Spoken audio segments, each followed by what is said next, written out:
নমস্কাৰ ফাৰ্মাৰ বন্ধুসকল। তো বহুত দিনৰ মূৰত ভিডিঅ' দিলোঁ, অলপ কামত বিজি আছিলোঁ, তো ভিডিঅ' দিব পৰা নাছিলোঁ। এখন চাওক, মই মাংসৰ কাৰণে বনাই আছোঁ ফাৰ্ম।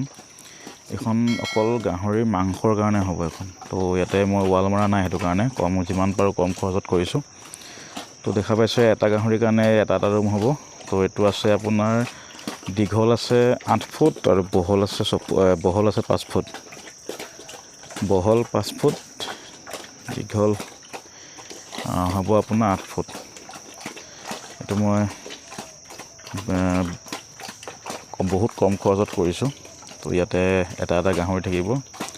দানা দিবৰ কাৰণে মই টেংকি বনাই দিছোঁ আৰু এখন গিল এখন লগাই দিছোঁ ইয়াতে। এইটো দেখা পাইছে গিলখন। তো এনেকৈ বহুত কম খৰচত বনাইছোঁ।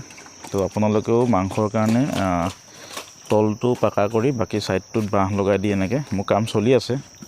3টা ৰুম বৰ্তমান ওলাইছেগৈ। আৰু ইয়াত দেখিছে দানা সিজাবৰ কাৰণে মই অলৰেডি খৰিও ফালিছোঁ। ইয়াতে কচু সিজাব লাগিব।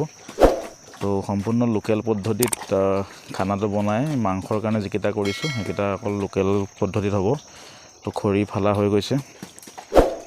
তো আগলৈ দেখা পাইছে সেইখন মোৰ পোৱালি ফাৰ্মখন, মানে যিখন ফাৰ্মত আপোনালোকে পোৱালি প্ৰডাকশ্যনৰ কাৰণে মই নতুন বনাইছিলোঁ, সেইখন ফাৰ্ম ইয়াত লাগি আছে। তো আপোনালোকে আৰু নতুন ভিডিঅ' পাই থাকিব।